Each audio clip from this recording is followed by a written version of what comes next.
All right, everyone. Welcome back to the podcast. I want to thank you for returning. I'm here with Chaz. What's up, Chaz? What's up? What's up, you guys? Happy to be back. Glad to have you back. And I'm here with a special guest. I'm going to let her introduce herself and tell us who she is. So take it away, Chelsea. Hey, everybody. My name is Chelsea Spagnola. I'm a licensed marriage and family therapist in Southern California. And how do we know each other? We are family. You're my brother-in-law. Sweet. Perfect. She keeps me grounded. To say the least, huh? Yeah. All right. So as you saw, as the topic of this episode is imposter syndrome. And to start off, I'm just going to read the definition of imposter syndrome. As per Google, it states it involves feelings of self-doubt and personal incompetence that persist despite your education, experience, and accomplishments. And I want to go with this. As a first-year medical student last year, the school drove this into our head that we shouldn't deal with imposter syndrome, or we shouldn't think about imposter syndrome. And I'm sure that a lot of my classmates did. But what I want to talk about is the time you took to get into medical school. So for me, for instance, it took me 5-6 years to get into medical school. I busted my ass daily, went to undergrad, took all these units each quarter to get to medical school. So when I'm sitting in that seat my first year, even if it's difficult, I just want to think like, why would I think that I don't belong there? You know, I took all this time out of my life to get to this spot. So why would I think that I don't belong there? And that's just something I want to ask you, Chelsea. Like, why do you think that goes through people's heads? I mean, that feeling of being a fraud, or that like in some way you got there by luck or by chance, I feel like is something so many people experience. Not everybody acknowledges that or talks about it, but I mean, you didn't get as far as you've got in your career and your education without a little bit of anxiety. So I think a lot of it is rooted in just that. True. And a healthy amount of anxiety is a good thing because it helps us to be motivated and task oriented. We're on the ball, we're setting goals, we're getting shit done. But I think it's when it becomes a little bit too much, where it's more of an unhealthy level, that's when you start to see imposter syndrome, more self-doubt, negative self-talk, that kind of stuff that can just make it a little overboard. I agree. So kind of talking about outside of medical school, I did kind of suffer with some imposter syndrome when I reactivated my Instagram and I wanted to make my presence a little known. I did have that self-doubt, like, who's going to listen to me? Why would anyone listen to me? But then I looked back, and the stuff that I went through, I'm 30 now, the stuff that I went through in my 20s, a lot of people in their 20s didn't go through. And I felt like I had a lot to share. So how do you think someone, even you can chime in, Chaz, how do you think someone should combat that self-doubt or self-negativity of not belonging? I mean, really just you want to meet yourself where you're at, at first, of course, always just giving yourself grace and patience and acceptance, all that good stuff, but also acknowledging what you have accomplished, how far you have come, like looking back on the facts and the evidence and the truth, not just feelings or thoughts. Like, what have you accomplished? What is your degree? How many units have you completed? What's the compliment your boss gave you, or the promotion or the raise that you got? Because if we're just basing it off of feelings, that's not always going to help, because not all of our feelings are based in fact. Not everything we think or believe is necessarily true. But if we're able to look back and remind yourself of the things that you have accomplished, that can be a good indicator of, I deserve to be here. I have worked hard. I deserve to be in this spot. Even just getting away from that like black or white thinking, or all or nothing thinking of I'm perfect or I'm terrible, I'm a winner or I'm a loser. That is such an extreme way of thinking. And so many of us fall into that type of thinking trap or distortion, but we want to be in the gray area, because that is where life happens. Nobody is all good or all bad. Nobody's totally perfect or a complete failure. We're all somewhere in the middle. So in what way am I good enough? And I know that's probably something in your guys' world that might be hard, because good enough might not seem good enough. You want to be better. But even just being able to start there, because if you're at a place where you're struggling with imposter syndrome, you're not feeling good enough. I think so much of that comes back to like a core belief of not being good enough. I think that's, go for it. I just want to chime in with the winner loser thing. Like this semester, I've fought that. I have fought that because this semester is a lot harder. There's a lot of stuff we've taken over as a second year medical student. I'm in charge of the dermatology club. I'm vice president of the school, all this other stuff. Like So my grades aren't as good as I want them to be. And I battle with that winner loser. If my grades aren't as good as I want them to be, I tell myself like, damn, am I a loser? So I guess that is some imposter syndrome that I'm dealing with too. So I like that you said that. Mm-hmm. Yeah. And I mean, again, you didn't get this far in your career and your education, both of you guys, I'm sure, without a little bit of that anxiety that pushes you to do good and be better. But again, if you're too far to one side, then it becomes imposter syndrome, it becomes people pleasing, and you're not grounded in your truth and who you are and what you have accomplished. Even when you asked me to do this podcast, the first thing that popped into my head was like, shit, am I qualified to do that? Like, who's listening to this? Like, what do I have to say? Like, it's something that everybody deals with. And it's also just a sign that you care. Like, you care about your own life, your own success, but also you want other people to be proud of you too. Again, it's just finding that balance of knowing like good enough is good enough. Like, you're never going to reach perfection. Go ahead, Chaz. No, I was just gonna say, I think that's a perfect topic to think about too, is that like no one's perfect, right? Like anyone who's teaching something, like you feel that in order to talk about something, you have to have a PhD or just be this like Nobel or Peace Prize winner. You know what I mean? Right. It's just like something that helps me is that like not comparing myself to others. So like if I were to live in this own world, my own space, and I were to figure out how to cut down a tree, right? There's 30 different thousand ways of doing it, more efficient ways. I'm just going to personally show you how I do it, right? And I think more people just get so consumed of like comparing themselves to others. I think like majority of the syndrome comes from just comparing to others, right? This is the way that it should be done. This is the way a podcast should be done. This is the way that I should talk. It's like, no, it's like, this is who I am, what I do. And I had a conversation with a lady who she lost like over 120 pounds, right? And she was so afraid to like start talking about her story or talk about like how to get started. And she was like, well, I don't know what I'm doing. I'm like, BS. Like, what are you talking about? You don't know what you're doing. Like, you literally went through it, right?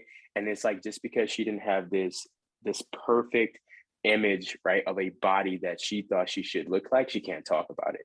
And I'm like, in the grand scheme of things, I just work out to work out. I didn't know shit before I did this, you know what I mean? Yeah. So it's just like people think just because you have this, you should know. It's like, no, like you could teach me something. Like I can't mentally connect or feel or the emotions that you went through. Like you are more inclined to talk about this more than I am, just because theoretically I can tell you how to get there.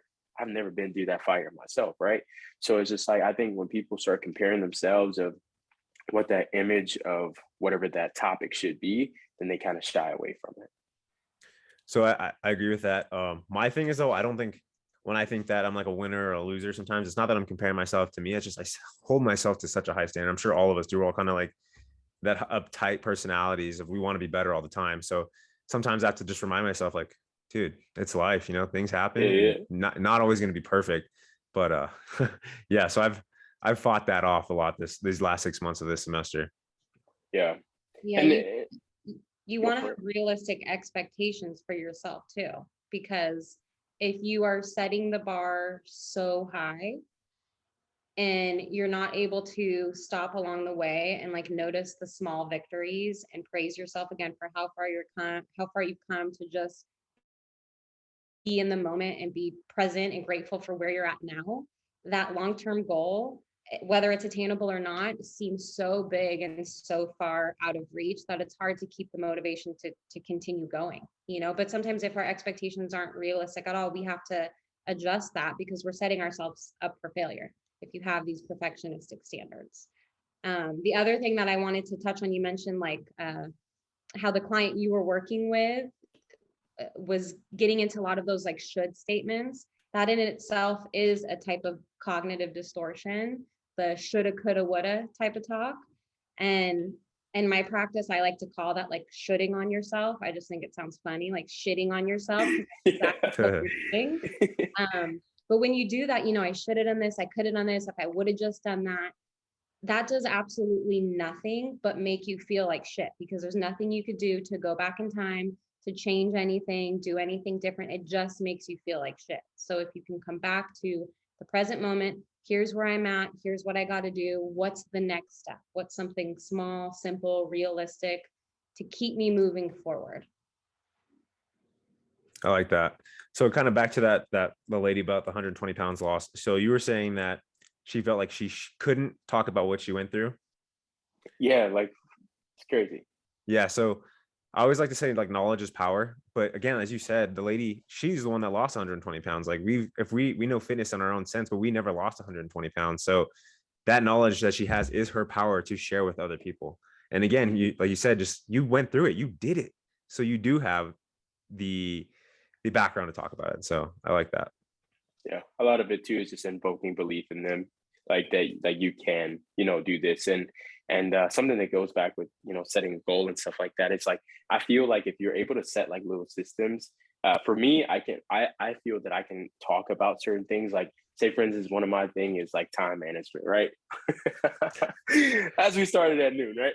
So it's just like the biggest thing for me is just like setting up a system that actually like works. And if I can day by day just start checking those things off, it makes me feel more qualified because I'm actually doing the work and I'm finding a way to get it done. So again, it goes on a larger scale. Like I am no expert in this field, but I'm Mhm. sharing some of the things that like have made me better, which class or puts me in a position that I can actually talk about it, right? Like I'm not the best, but I can help you because I struggle just like you. So like these are a couple of things that have helped me. Right. So, and I think that I see, because I obviously I follow on Instagram, but I see that every day. You wake up, you show your alarm clock, you go walk your dog. I'm not trying to be weird here, Chaz, but you jump on your book, you take your notes, then you're Yep. in the gym and then you're showing your post Hmm. workout shake. So again, you're going through all that and you're Yep. showing like, hey, I'm going through it. So Hmm. I could do it and you can do it. Yeah. So I like Yep. that. Well, it's Exactly. just that you don't have to be an expert to be helpful or to be Hmm. good, for yourself or for anybody else, especially, in both of you wanting to help people in your personal lives and professional lives. It's like you don't have to have lost that 120 pounds yourself to be helpful to your client. There's so many other things that go into being a helper and whatever your goal is. You have your own expertise in your own life and your own experience, but you guys also have knowledge that you've gained from your careers, from your education, and that gives you a different touch point to be effective for people. I know when I first started, I was working a ton with kids, and there were kids in the system that had either been removed by DCFS or were at risk for being removed. So it was working with the kids and the parents doing a lot of parenting skills. And they would ask me all the time, they're mandated clients, so they did not want to be there at all. They would ask me all the time how old I was because I looked 12 and if I had any kids. And that would bring up all my imposter syndrome stuff because I was young. These are my first couple of clients ever working, with, and they didn't have kids. But with my own supervision and my own therapy, it's like I was also able to see like I still have something to offer because I have my education and my experience from my schooling and things that I can still offer these families and these parents and children to help them out. But that parent is always going to be the expert in their life. And that parent is always going to know their kid better than I'm going to know their kid. But that doesn't mean that I still can't be effective and be helpful to them. So dealing with that, those parents, how do you deal with those people when you're trying to teach or better or give them knowledge when they're, I guess I want to say combative or reluctant to your information? I would say always go with the resistance. It's like if there's an elephant in the room, you're not going to act like it's not there, sitting there staring at you. Like Mhm. you acknowledge it, but you go with it instead of trying to go against it. And, I would just tell them like, it is shitty having some stranger come into your house right now, Mhm. and you have all of these people in your life and in your business telling you what to do and how to do it. I'm just one more person, so validating that, normalizing that for them, but also praising them for what they have done as a parent, the strengths that they do have, the love for their child, that I'm just here to help you and support you, to walk alongside you. It is not my place or my job to push you along or pull you in any one direction because this is your life. It's not my life, but I think sometimes just acknowledging that and validating it can be huge, especially in working with, in my case, like resistant clients. So I think that could transfer over to fitness too, because a lot of people that are like, well, I've done it before, or it's never worked for me before. But again, we all have different aspects and different knowledge to share. And just getting the people to trust you. I think that's where I took from that, your message right there, is getting the people to trust in you and understand that they can rely on you. So a big thing like with medicine and dealing with patients, we always want to build rapport and make a connection anytime we're seeing a patient so that they can trust you. If I go in there and I'm seeing a patient and they're just like, man, this guy's fucking cold, just wants to check off these boxes on this list, they're not going to listen to me and they're not going to listen to my care. So I think that's the biggest thing, like you said, is making that connection and letting them know that, yeah, again, I may not know everything, but I am there for you and I am here to help you. And when you're ready, I will be here. Yeah, absolutely. And just showing up and being a real person, like in your field, in my field, it's so much about just the self of the therapist or the self of the clinician or the doctor for you, that it's like, if they don't feel like they can relate to you or feel safe with you in the room, they're not going to admit to you the stuff that they're doing that might be causing their problems, the drinking, Right. the smoking, the whatever, or they're not going to want to, talk to you about this maybe embarrassing medical concern that they're having if they don't feel like they could just be like that. You're not like just bringing humanness into the room. Like you said, if you're Mhm. so cold or callous, that's huge. And in my world as well, it's like, it's the self of the therapist that's so important. I can have all types of degrees and certifications and practice all types of fancy, therapeutic models. But if my clients don't like me, and if I come off some kind of way, or they feel like I'm from another planet, none of that is going to be effective or helpful. We wouldn't even be able to get that far in our work together to see if it's going to be helpful, because they wouldn't come back after the first session. Right. I've seen that. Chaz can talk on this because he's kind of been coaching me through that. But I've seen that with you, Chaz, and making those connections with your clients and people, even if it's through social media. Yeah. Something before you even start talking about that, I literally wrote down being truthful helps. Like it takes off all that pressure, you know? Mm-hmm. Like if I just walk in, it's like, man, hey, I know I may look like I know everything, but I truthfully don't. I know what helps and works for me. And I know based off of other experiences, this can also help you. So this also, I feel that like just kind of getting that out of your chest, it also helps you relax. Again, now you're relatable. Now more people are inclined to trust you.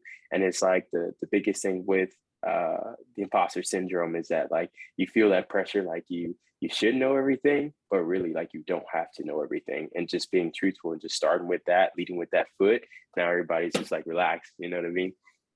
Yeah, Mhm. totally. All right, Chelsea, do you have anything else you want to add about imposter syndrome? Um, what else?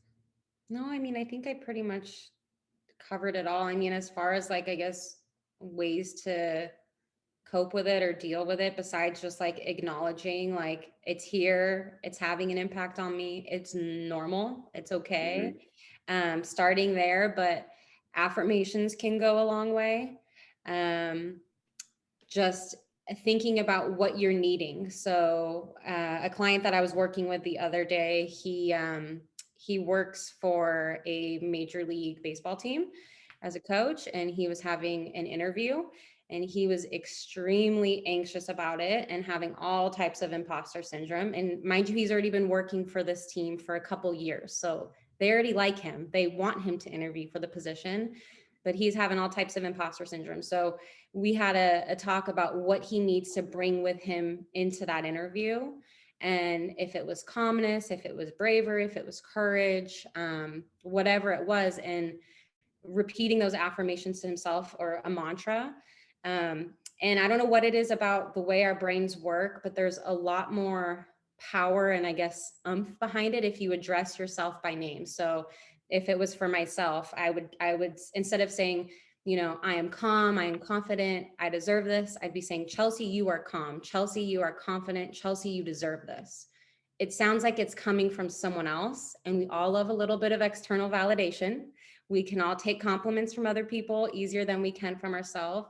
So it just feels powerful in that way. So whatever it is that you're struggling with, if it's something very specific, like a big test or an interview coming up, or just an area that you're having some insecurity or self-doubt, coming up with a mantra to address that can be powerful. And it's not the kind of thing that's going to change everything overnight, but we believe what we tell ourselves. So you could be talking shit to yourself about how much you suck and you're a failure and you're never going to, achieve anything. You're going to start to feel that and believe that. Or you could focus on something that's a little bit more neutral or positive. It doesn't have to be, I'm the shit, I'm the best, nobody's as good as me. Right. Some gray area, right? Like, I deserve this, I am good enough, whatever it is that can help boost that confidence and shut down that imposter syndrome. To kind of add to that, so before every test, we have like a 5 minute, maybe like a 3 minute just break before everyone can get into the test, because we all take it in the same auditorium or on this program, this software program, but we have to wait for everyone. They give us like 3 minutes so everyone's on the same page, so then we can click start at the same time. In that 3 minutes, I tell myself, I've studied this, I know it, you know what you know, don't doubt yourself. So I'm glad that you said that, and that's like a tool that people use. I didn't know that was a tool, and I'm glad that I use that. Yeah. Yeah, I literally talk shit to myself all the time. Like, it doesn't matter. And I think what is interesting that Chelsea said, like, you have a coach who is interviewing for a team that he's already a part of.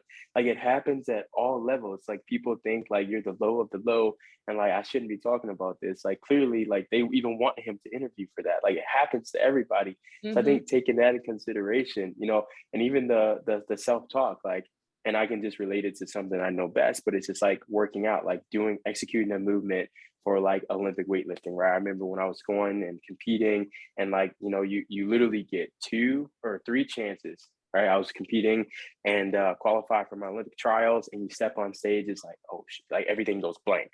It's like, do I know how to do this? I don't, and then it switches to like, man, like I talk shit, literally mad shit to myself, like stop being a little, you know what, and just do this shit. And like that's my words of affirmation, and that's crazy. I never thought about it that way. Yeah, whenever I feel like I'm struggling. Go ahead, Chelsea. Sorry. Go ahead. Okay.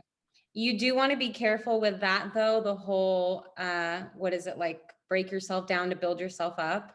Like that kind of talk to yourself. Yeah. Like, you don't want to be like, come on, don't be a little bitch. You got this. Like, be a man, suck it up. Like, like you're still talking shit to yourself. And that might work in the moment. Like, you might get that instant, like, rebellious streak that's like, no, fuck that. I'm not a bitch. Like, I'm about to lift right now. Like, let's go. Yeah.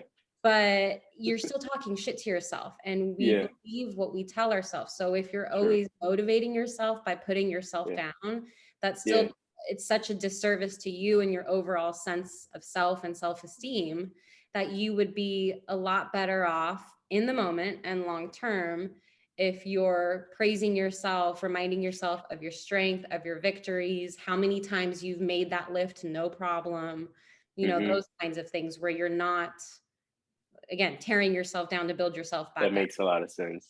I have to add to that, because when things get hard, I say I'm not no fucking bitch. Like I tell myself that all the time. I'm no fucking bitch. Mama didn't raise a bitch. So Mama ain't raised no bitch. Yeah. So I say that to myself all the time. And I guess you're right, because then you think, am I a bitch? Like you tell yourself, like, am I a bitch? Like, so like, if you're doubting yourself, maybe so that's I true. am. Yeah. Yeah. And the way our brain works, like with and you might have studied this too in school, just like your neural pathways, our brain is always changing, and we have a lot of control over that. And I like to think of it as, I mean, you live in Colorado, there's tons of snow, right? So if you carve out a path from your front door to the car, and you're always walking down that same path, you're walking the dogs down there, Nora and her stroller, like that's going to become a very well-worn path. Yeah. Whereas if you decide to go out a different way, it's going to be a lot more difficult to get out to your car if you're going through a shitload of snow to get there. So again, we believe what we tell ourselves. So if you're constantly telling yourself, I suck, I'm a bitch, I don't deserve this, I'm not good enough, that path becomes so well worn that now they're automatic thoughts that we're not always consciously aware that they're happening. And that's why a lot of times we might just feel our stomach is hurting, or we're suddenly really hot and shaky before a test or before something really important to us. We might not be aware that's the narrative, because it's so automatic and so ingrained in our mind. But if you choose a different way to speak to yourself, you're able to challenge those thoughts, change them. Again, it doesn't have to be, I'm a bitch, going from that to like, I'm the shit. Just, I work hard, I deserve this, or I'm good enough, I deserve to be here. Like something just neutral in that gray area. and you continue to tell yourself that through affirmations, through mantras, whatever, that path in time will become just as well worn as that other one. And that path that we're no longer using, that I'm a bitch path, we'll call it, that one's going to fill back up with snow and gravel and dirt and leaves and whatever as time goes by, because you're no longer using it. You're using this new path. That's becoming the clear way. It's the same way with our thoughts. I love that. I appreciate that. I'm gonna shift that a little bit when I'm training. I know. To see how that works. You deserve this. Truthfully, I do want to kind of sidetrack and talk about when you're talking about going on the Olympic stage, you kind of like went Blake for a second, and then like you told yourself that. I just want to sidetrack from the imposter syndrome and talk about a lot of discipline and a lot of structure and a lot of hard work. You kind of just jump into that zone and all of a sudden it clicks, right? So that's something I would like to talk about too. Even if you're same thing with imposter syndrome, like we've worked so hard this many years, took this many tests or whatever it is, worked for this position. Like I said, we've been disciplined enough and worked hard enough and put the right foot forward every day so that when we do step into that position, it kind of just flows. So I'm glad that you brought that topic up about you like kind of like drawing blank on the Olympic stage to lift, and all of a sudden it just kind of clicked. Yeah, the best thing that I've learned, and I'm trying to seriously implement it every day, and it's from a book that I read by Jocko. It's just like learn to detach. And like the more and more that we try and think about what we should do, you start second guessing it because you don't have the confidence. Whereas like I literally try and detach all my emotions and just let my body do the work. Like, or just like you, when you take a test, like detach, like again, repeat to yourself, like I deserve to be here, right? It's not shit talking, but I deserve to be here. And this information. So it's like the moment you like take away those emotions, is detach, your body's actually going to perform the way that you've been doing this whole time, because you have been disciplined. You have done this. So you know what to do. I agree with that. With like when we're taking our multiple choice tests and stuff, they always say don't go back and change your answer or check your answer. And that's the same thing, because you can like second guess yourself and like start getting emotional about something. Because I'll do it sometimes. I'm like, shit, like I'm feeling kind of weird about this. Like, should I change it? Like, and then I just kind of leave it, and it turns out well, but that's true. I like that too. When in doubt, pick C. When in doubt, Charlie out. That's I didn't know that. I thought that was a military thing. When in doubt, Charlie out. So. No. Well, and you're also talking about too, if it's lifting or if it's school stuff, is like muscle memory, right? Like your body knows what to do. You've done that lift so many times. You have so many reps. Like what to do. Your body remembers. It's just your mind has to allow your body to do what it knows how to do. And that's when it's anxiety management, whatever else, imposter syndrome management. But even like with test taking and stuff, like I would never be the type that was cramming the night before a test. I've never in all of my education pulled an all-nighter ever. Yep. That it's like, you either know it or you don't. You've exactly done the work, you've studied, you've done your assignments, you're getting your clinical practice in. The time it comes to take the test, like you're not going to learn anything new at this point. You really have the potential to confuse yourself even more, change your answers, that it's like, you're better off that day before a test, like you do, Nate, just sticking to your regular routine, waking up when you wake up, eat the same thing, work out, like just treat it like any other day, because your mind and your body like that routine and like that structure that it's used to. If you start doing something different, that's when all the negative stuff can come up and get in the way of letting your mind know letting your mind do what it knows how to do, or in your case, letting your body do what it knows how to do. I love that you said that.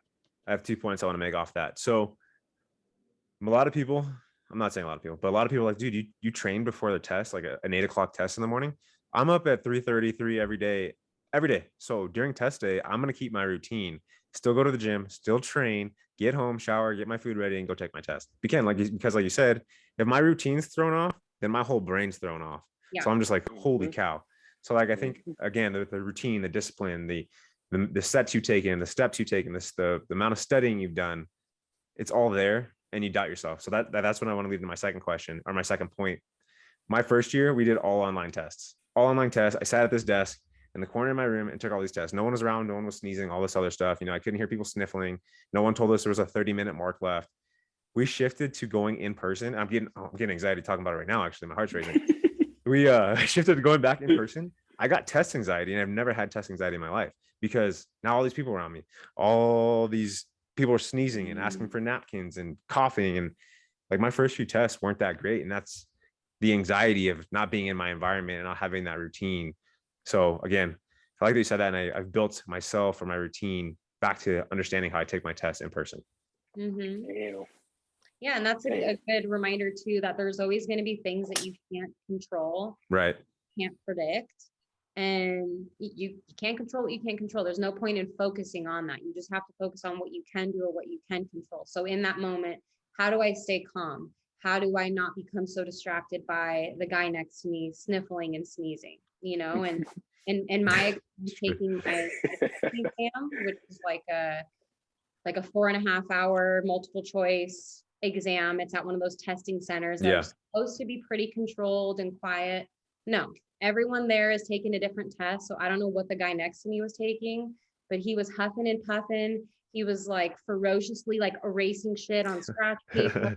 And there was construction going on outside, jackhammering, the windows are shaking. It was a nightmare. And within the first 10 minutes, I was about to walk out because I'm like, there's no way I can do this. I can hear my heart beating out of my chest. But, I just had to stop, take a deep breath, remind myself, I'm calm, I'm confident, I deserve this. I know what I'm doing. I just have to manage the anxiety so my brain can think clearly and do what it knows how to do. And luckily I passed. I was able to get through it, but there was a couple minutes there where I was melting down because of all of the things that I never could have predicted or controlled. In your field, Chaz, have you had that kind of experience with anxiety of work or anything?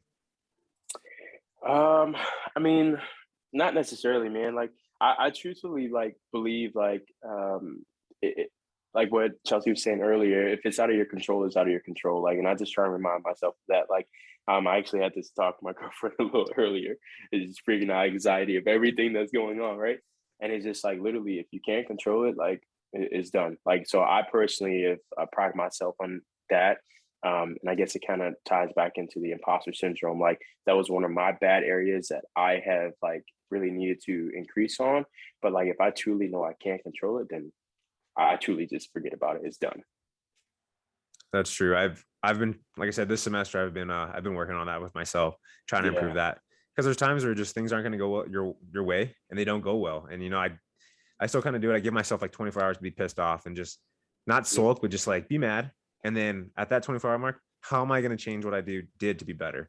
So I think that's a good skill to have. I wish maybe I could cut it down to 12 hours instead of being pissed off for a day, and then attack that way. That's something I've learned from the military and like school and all this other stuff.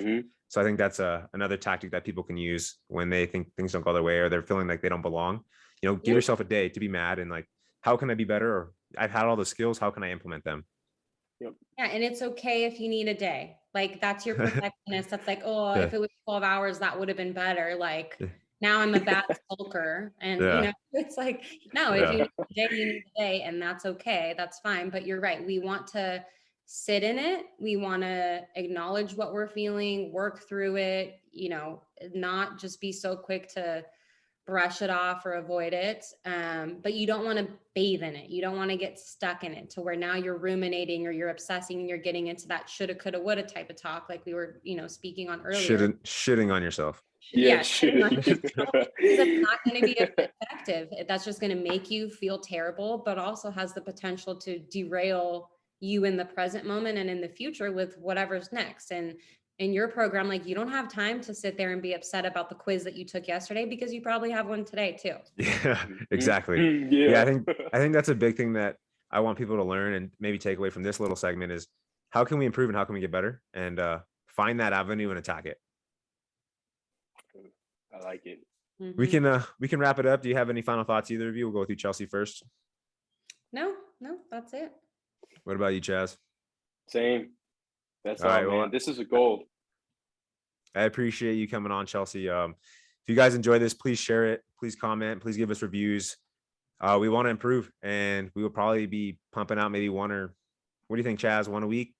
I'm down with that. All right. So see you guys on the next one. Thanks for joining. Yeah. Peace.